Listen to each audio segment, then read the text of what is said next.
बहुत सुन चुके मन की बात, अब होगी मुद्दे की। हम लोग अपने बच्चों को लेकर चलवाएंगे, लेकिन हम लोग घर से नहीं निकलेंगे। अभी चार दीवारी में है, मैं यहाँ पर खड़ा हूँ, लेकिन इनके ताप को झेल रहा हूँ।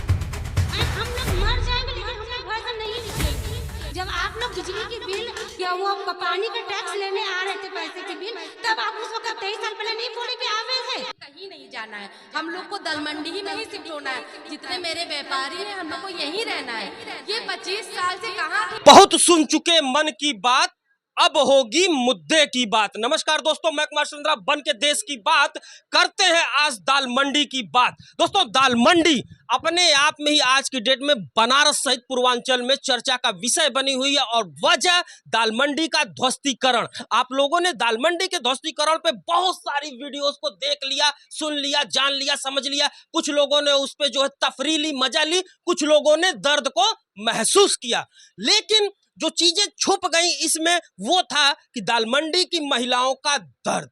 बहुत लोग नहीं पहुंच पाए, उसके पीछे वजह था कि मुस्लिम महिलाएं हमेशा पर्दे के पीछे रहती हैं, लेकिन मैं हमेशा मुद्दे की जड़ तक जाता हूं। मैं बहुत दिनों से सोच रहा था कि आखिर में ये जो ध्वस्तीकरण चल रहा है, पुरुषों की तो बात अलग है, लेकिन उन महिलाओं का दर्द क्या होगा, वो घर में बैठकर क्या सोच रही होंगी कि ये मेरा घर पुश्तैनी घर टूट रहा है, कहां जाएंगी। सबसे बड़ा सवाल ये था। तो आज हम देश की बात के इस सेगमेंट में आए हुए हैं दाल मंडी की उन महिलाओं के पास जो अपने दर्द को बयां भी नहीं कर पा रही हैं। इनको वो मौका ही नहीं मिल रहा है कि ये अपने दर्द को लोगों को बता सकें। तो आज हम इन महिलाओं का दर्द बनारस सहित माननीय मुख्यमंत्री श्री योगी आदित्यनाथ जी तक पहुंचाने का प्रयास करेंगे, और प्रयास ये भी करेंगे कि इनके साथ न्याय हो। क्योंकि कहा जाता है, और मैं फिर बार बार इस बात को कहता हूं कि अगर आपने जो है, या बड़ी अच्छी कहावत कबीरदास ने कही है कि जाके पाँव न फटे बिवाई, सो का जाने पीर पराई। इनके दर्द को कौन समझेगा, हम इन्हीं से जानते हैं। आपका शुभ नाम पहले बताइए। दरक्षा नाम है। अच्छा, जैसा कि आज आप लोगों ने मुझे अपना भाई समझ के ये मौका दिया है, तो हम आप लोगों के सामने झुक के एक बार सलाम करते हैं। यकीन मानिए, ये मौका सबको नहीं मिला है दाल मंडी में कि बहनों के पास आके इनके दर्द को समझा जाए। तो हम आप लोगों का बहुत एकदम दिल से शुक्रिया अदा करते हैं, और मैं प्रयास करूंगा कि अपनी बहनों की आवाज़ को बहुत आगे तक लेकर जाऊं। आपका शुक्रिया अदा करते हैं कि हम लोग की आवाज़ आप कम से कम पहुंचा तो रहे। अब हम लोग इसके लिए क्या करें कि हम लोग दिन भर इसी में लगे कि हम कहाँ जाएं, इधर जाए कि उधर जाए कि हम। एक चीज और हम जानना चाहते हैं कि ये शादियों का सीजन चल रहा है, और जरा सोचिए कि आपके घर में बारात आने वाली हो या फिर बारात विदा होने वाली हो। हर बाप का जो है ख्वाब होता है कि बड़े शान से बेटी को विदा करना, या फिर मेरे दरवाजे पे शान से बारात आए।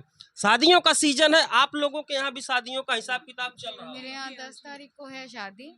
तो आप बोल रहे हैं योगी आदित्यनाथ है, तो वो करने देंगे तब तो शादी करेंगे। वो तो तोड़ ही रहे हैं, क्या करे, शादी की तैयारी करें कि। देखिए दोस्तों, यहाँ पे कार्ड भी बट चुके हैं जो है शादी के, और ये लोग करेंगे क्या?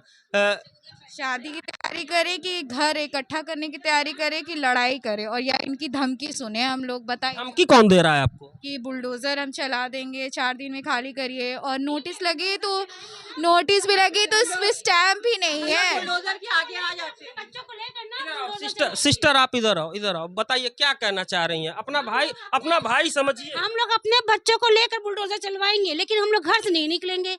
ये कह दिएगा सरकार से।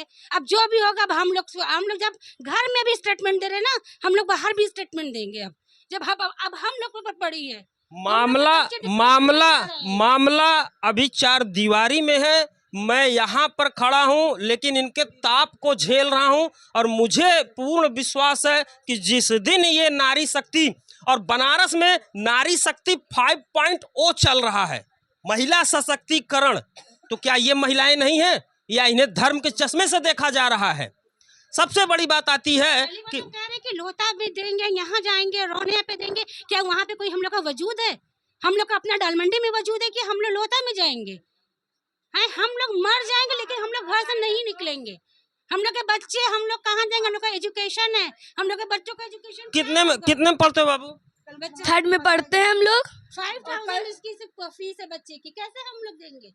कल वहाँ से ट्यूशन ट्यूशन फीस भगाए है। गए, जहाँ गए वहाँ से भी भगा सब दिया कह गया। रहे हैं कि आवेद है आवेद है। अरे कैसा आवेद है? जब आप लोग बिजली की बिल या वो पानी का टैक्स लेने आ रहे थे, पैसे की बिल, तब आप उस वक्त 23 साल पहले नहीं बोले कि आवेद है, आप बोल रहे हैं अवैध है।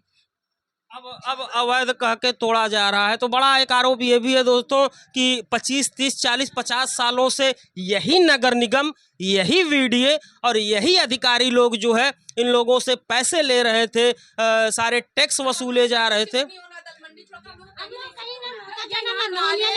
नहीं जाना। इतनी फैली हुई है।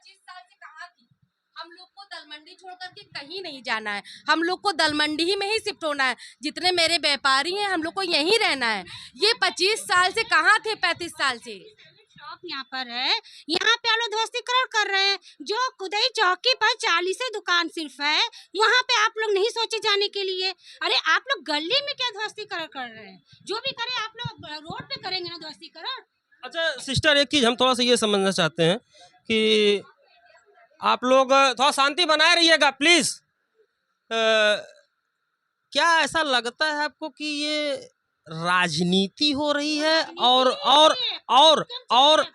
यहाँ पर सिर्फ एक धर्म विशेष के चश्मे से देख के लोगों को परेशान किया नहीं, जाए? मोदी जी लोग का कहना है ना कि हम लोग वोट नहीं देते हैं, तो वो लोग कैसे जीतते हैं फिर जब हम लोग वोट नहीं देते हैं? तो ये बताइए पहले। हैं, बनारस सांसद में आके बैठे हुए हैं, सांसद ही बनकर। इस बात को मैं रोकूंगा और सीधा कहूंगा कि माना कि ये लोग वोट नहीं देते हैं, मैं कह रहा हूं कि ये लोग वोट मोदी जी को नहीं देते हैं, लेकिन मोदी जी और योगी जी, एक बड़ी पुरानी कहावत है कि जब आप सत्ता के नसीन हो जाते हो, गद्दी पे बैठ जाते हो, तो ये आपकी प्रजा हो जाती हैं। ये भी आपके ही बच्चे हैं, आपकी ही प्रजा है। इनका इस तरह से ध्वस्तीकरण कहीं से भी जायज नहीं है। और मैं फिर बनारस की जनता से कहता हूं, उत्तर प्रदेश की जनता से कहता हूं, देश की जनता से कहता हूं कि first time one and only Dal Mandi की महिलाओं का दर्द सुनिए। नहीं तो जब औरतें ऐसे ही नहीं करती, हम लोग इस्लामिक में हैं, हम लोग हम लोग बाहर में भी, ये लेडीज जितनी भी लेडीज है, ये सबका दर्द बाहर भी निकल के आएगा। ये वो मत सोचे कि हम लोग बुलडोजर से चल जाएंगे, हम लोग बुलडोजर के आगे ही बैठ जाएंगे। जिला प्रशासन ध्यान दीजिए, जिस दिन ये नारी शक्ति सड़क पर उतरेगी आपको कंट्रोल करना थोड़ा सा मुश्किल हो जाएगा। मुझे ऐसा मुझे लगता है। जब कल कोई सब बात आएगी तो हम लोग बाहर भी निकलेंगे, बाहर भी हम लोग प्रचार करेंगे। क्योंकि जब मेरे हस्बैंड डिप्रेशन में जा रहे हैं, हम लोग के क्यों की जा रही है? इतने नालियाँ भरी पड़ी हैं, नाले हैं, जहाँ सीवर में से इतनी बदबू आती है चलना मुश्किल हो जाता। 1-1 मीटर तक का पानी आता था, मीटर तक पानी में गंदगी फैली रहती है, उसका कोई ख्याल नहीं है। जमीन नहीं बनवाएंगे, वो गाली चौड़ा करेंगे, चौड़ीकरण करवाएंगे। एक्सीडेंट हो जाए, नाले में गिर जाए, कुछ भी हो जाए, बच्चे आते छोटे छोटे, कैसे आएंगे? बड़े लोग भी आए, अंधेरा है, कोई ना लाइटिंग का सिस्टम है, ना नहीं हो रहा है, सफाई हो कोई रही है, जॉब नहीं मिल रही हम लोग को। है हम लोग के लिए बस ध्वस्तीकरण। क्या उन लोग का गेम खेल रहे हैं योगी मोदी जी बैठकर।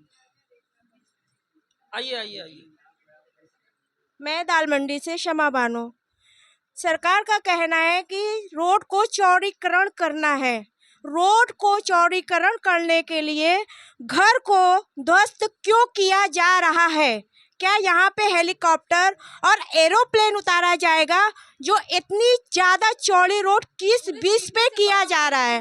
बस हमको सरकार से कुछ सवाल के जवाब सरकार हम लोग को दे दे कि चौड़ीकरण में घर भी आते हैं। मैं फिर कह रहा हूँ और मैं आपको भी वादा कर रहा हूँ, पैसा खर्चा करूंगा, टैगिंग करूंगा, वीडियो मुख्यमंत्री तक भेजूंगा। सभी बहनों से मैं बड़ा खुले दिल से कह रहा हूँ, मैं कोशिश करूंगा, मेरी बहनों मैं पूरी कोशिश करूंगा। ये वीडियो नहीं बन रही है, इसको मैं पैसे खर्च करके मुख्यमंत्री तक भेजूंगा।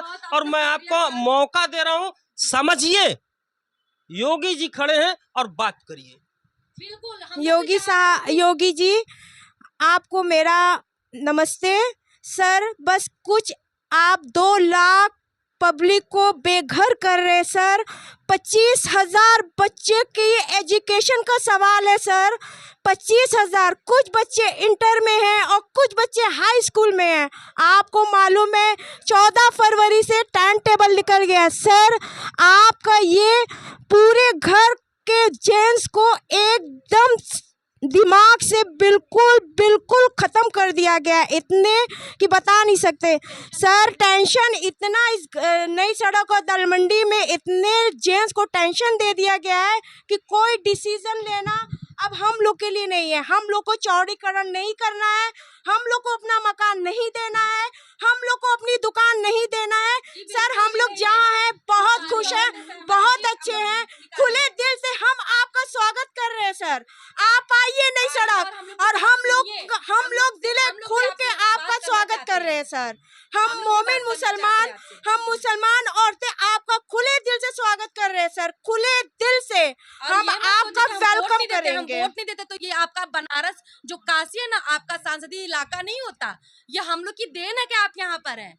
हम लोग को भी वोट आपको दिया, हम लोग भी बीजेपी वाले ही हैं। ये मत सोचे कि हम लोग कोई और ही है। अब आपको प्रूफ दें तो कहिए कि हम लोग प्रूफ भी देने के लिए तैयार है। नहीं, प्रूफ देने की जरूरत नहीं, आप उनकी जनता हैं, उनको सुनना चाहिए। बहुत ही अब मैं थोड़ा सा बच्चों की तरफ मुखातिब हूँगा। बेटा क्या बोलोगी? हम रिफत नूर हैं, हमारे नेक्स्ट वीक से टेस्ट चलने वाले हैं। हमारे एजुकेशन का कोई मायने नहीं है, हम हमारे देश के फ्यूचर्स हैं अंकल। बहुत ही मार्मिक अपील की है योगी आदित्यनाथ जी। देखिएगा, बच्चा ये पढ़ना चाहती है और ये कह रही है कि इसका कोई फ्यूचर नहीं है। तो कहीं न कहीं मैंने इस चीज़ को देखा है कि समस्या जहां होती है समाधान भी वहीं होता है। सिर्फ देखने का नज़रिया थोड़ा सा बदलने की ज़रूरत है। और अगर थोड़ी सी हेरा फेरी करके इतनी बहनों का परिवार और लाखों लोग विस्थापन से बच सकते हैं तो मैं उत्तर प्रदेश की योगी सरकार से आग्रह, अनुनय, विनय, निवेदन करना चाहूँगा कि बाबा जी कोई बीच का रास्ता निकालिए। इन लोगों के लिए जो है विस्थापन बहुत ही कठिन होने जा रहा है। मुझे उम्मीद है ये जानकारी आपको जरूर पसंद आई होगी। दालमंडी की महिलाओं की बात आप तक जरूर गई होगी। मिलते हैं किसी नई जानकारी के साथ, तब तक के लिए जय हिंद, जय भारत, नमस्कार। अपना बहुत ध्यान रखिएगा।